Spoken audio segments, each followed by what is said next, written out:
ایک دفعہ ایک گدھا ایک گہرے کنویں میں جا گرا اور زور زور سے رینگنے لگا۔ گدھے کا مالک کسان تھا جو کنویں کے کنارے پہ کھڑا اسے بچانے کی ترکیبیں سوچ رہا تھا۔ جب اسے کوئی طریقہ نہیں سوجھا تو ہار مان کر دل کو تسلی دینے لگا کہ گدھا تو اب بوڑھا ہو چکا ہے، وہ اب میرے کام کا بھی نہیں رہا، چلو اسے یوں ہی چھوڑ دیتے ہیں اور کنویں کو بھی آخر کسی دن بند کرنا ہی پڑے گا، اس لیے اسے بچا کر بھی کوئی خاص فائدہ نہیں۔ یہ سوچ کر اس نے اپنے پڑوسیوں کی مدد لی اور کنواں بھرنا شروع کر دیا۔ سب کے ہاتھ میں ایک ایک پھاوڑا تھا جس سے وہ مٹی، بجری اور کوڑا کرکٹ کنویں میں ڈال رہے تھے۔ گدھا اس صورتحال سے بہت پریشان ہوا، اس نے اور تیز آواز نکالنی شروع کر دی۔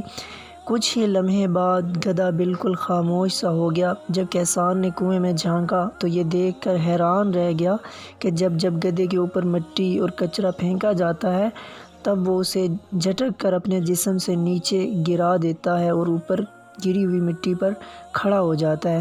یہ سلسلہ کافی دیر تک چلتا رہا۔ کسان اپنے پڑوسیوں کے ساتھ مل کر مٹی اور کچرا پھینکتا رہا اور گدھا اسے اپنے بدن سے ہٹا ہٹا کر اوپر آتا گیا اور دیکھتے ہی دیکھتے کنویں کے منڈیر تک پہنچ گیا اور باہر نکل پڑا۔ یہ منظر دیکھ کر کسان اور اس کے پڑوسی سکتے میں پڑ گئے، ان کی حیرانی قابل دید تھی۔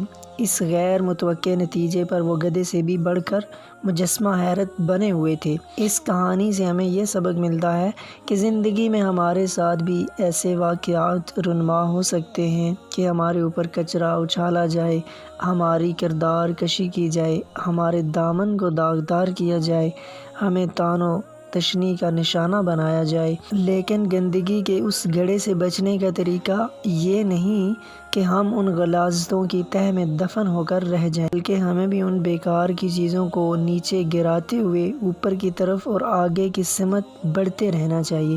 زندگی میں ہمیں جو بھی مشکلات پیش آتی ہیں وہ پتھروں کی طرح ہوتی ہیں، مگر یہ ہماری عقل پر ہے کہ ہم ہار مان کر ان کے نیچے دب جائیں یا ان کے اوپر چڑھ کر مشکل کے کنویں سے باہر آنے کی ترکیب کریں۔ خاک ڈالنے والے ڈالتے رہیں اور بھونکنے والے بھونکتے رہیں، مگر پرعزم انسان اپنا راستہ کبھی نہیں بدلتا۔ اللہ تعالی ہمیں محنت سے اور لگن سے کام کرنے کی توفیق عطا فرمائے، آمین ثم آمین۔